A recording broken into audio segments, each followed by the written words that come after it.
ఈ cinema release సందర్భంగా రేవతి అనే ఒక కుటుంబంలో రేవతి అనేటటువంటి ఒక మహిళ చనిపోవడం జరిగింది. ఆ చనిపోయినటువంటి విషయంలో మొదటగా ఓయూ చేసి ముఖ్యంగా మేము ప్రెసిడెంట్గా మేమందరం కూడా చాలా చక్కగా స్పందించినాం. మొదటి సందర్భంలో ఆ ఇష్యూలో అతనికి తెలియదేమో అనుకున్నాం. తర్వాత విరుద్ధమైనటువంటి చిత్రాలను చూస్తే ఆమె చనిపోయిన సమయంలో కూడా అక్కడే ఉండటం జరిగింది. సరే, ఇదంతా కూడా ఒక సినిమా రిలీజ్ సందర్భంగా జరిగింది. ఒకరు చనిపోయారు. ఈ చనిపోయినటువంటి సందర్భంలో ఒక హీరోగా మినిమం కామన్ సెన్స్గా వ్యవహరించాల్సిన పరిస్థితి ఉన్నప్పటికీ కూడా అలా వ్యవహరించకుండా ఈరోజు చనిపోయిన కుటుంబం ఒకవైపు అక్కడ బాధితులు బెడ్ పైన వాళ్ళు చికిత్స తీసుకుంటున్నారు. ఈ సందర్భంలో ఒక హీరో అనేవాడు పద్ధతిగా వెళ్ళి వాళ్ళు పరామర్శించి కావాల్సినవన్నీ చూసుకుని రావాల్సిన బాధ్యత ఉంది. ఒకవేళ చట్టం పరిధిలో మీరు దొరక్కపోయినా బాధ్యత మీదే. 1000 కోట్లు 300 కోట్ల రూపాయలు ఒక సినిమా హీరోకి ఇస్తున్న సందర్భంలో ఈ క్రేజ్ పోయిన సినిమాకు పోయిన అందరూ కూడా నీకు ఈ డబ్బులు తెచ్చిపెట్టిన వాళ్ళే. వీళ్ళు చనిపోయినప్పుడు మీరు బాధ్యతగా వ్యవహరించాల్సిన అవసరం లేదా?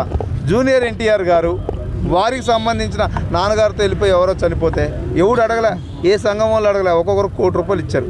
మరి అక్కడ సినిమా డబ్బులు వచ్చినట్టు సినిమాలో డబ్బులు వచ్చినట్టు వాళ్ళకేం బెనిఫిట్లు రాలే, కుటుంబానికి ఇచ్చేశారు.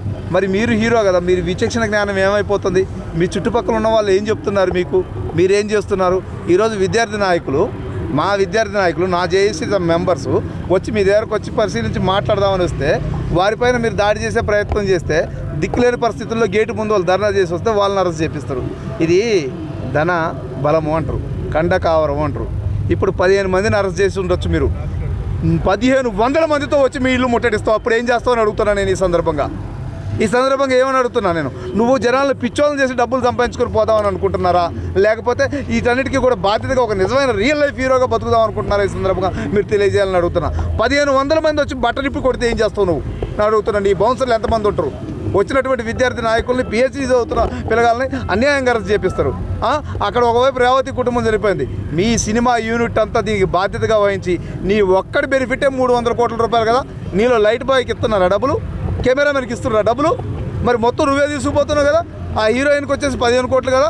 హీరోయిన్కి 15 కోట్లు, 15 లక్షలు ఇవ్వు నువ్వు. నీ సామాజిక బాధ్యత అది.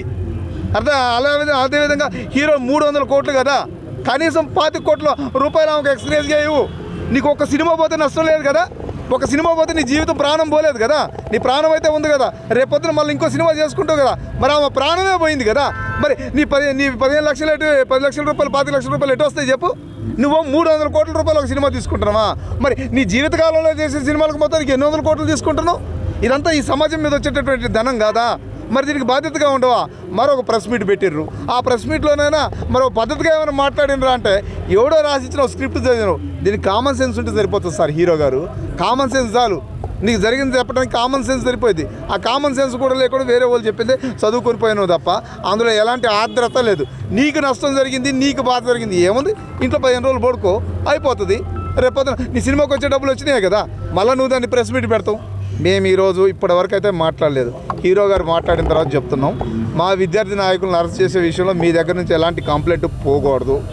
ఒకవేళ మీ తరపు నుంచి ఏ అటెండర్ పెట్టినా సరే, కంప్లైంట్ పెట్టినా, లేకపోతే ఆ రేవతి కుటుంబానికి మీరు 25 కోట్ల రూపాయలు entire unit of the cinema, me Pushpa unit మొత్తం కూడా కలిపి 25 కోట్ల రూపాయలు ఆ కుటుంబానికి ఇవ్వాలి. ఆయన అడగకపోవచ్చు, ఆ కుటుంబ సభ్యుడు అడగకపోవచ్చు. కానీ నువ్వు తింటున్న తిండి ఎంత, నీకు ఇది ఎవరి మీద వస్తుంది, నువ్వు తినే తిండి ఎంత ఎవరి మీద వస్తుంది అనే దాన్ని గుర్తుపెట్టుకొని 25 కోట్ల రూపాయల వాళ్ళకు నువ్వు ఎక్స్క్రైజ్ చేయాలా. అమ్మ హీరోయిన్ గారు, మీరు కూడా 15 లక్షల రూపాయలు ఇవ్వాలి. లేకపోతే హీరోయిన్ గారిని కూడా ఇందులో అరెస్ట్ చేయాల్సిన అవసరం వస్తుంది. ఇప్పటి వరకు మేము ఆ వీడియో విజువల్స్ చూడకుండా ఉన్నప్పుడు స్పందించిన విధానం ఏంటంటే సెక్షన్ 105కి ఆయన వర్తించడం అనే విధంగా స్పందించడం. కానీ ఇప్పుడు పరిస్థితి, పోలీసు వాళ్ళు రిలీజ్ చేసిన ఆడియోలు చూస్తే అటువంటి సందర్భంలో మేము అడుగుతున్నాం, మీకు బాధ్యత లేదా? మీకు బాధ్యత లేదా? ఇక నుంచి 15 మంది వచ్చిండ్రని చెప్పి ఒక కంప్లైంట్ చేసిండ్రు కదా. ఇప్పుడు మేము చెప్తున్నాం, 25 కోట్ల రూపాయలు ఎక్స్క్రైజ్ చేయ కనుక మీ పుష్ప సినిమా యూనిట్ నుంచి అల్లు అర్జున్ బాధ్యత తీసుకొని కనుక వాళ్ళకు అప్పచెప్పకపోయినా, లేకపోతే ఎట్టి పరిస్థితుల్లో విద్యార్థి చేసి వదులుకోదు. 1500 మందితో మీ ఇల్లు ముట్టడిస్తాం, ధ్వంసం చేస్తాం. ప్రభుత్వానికి, ప్రజలకు, అందరికీ మీరు జవాబుదారీగా బతకాలా.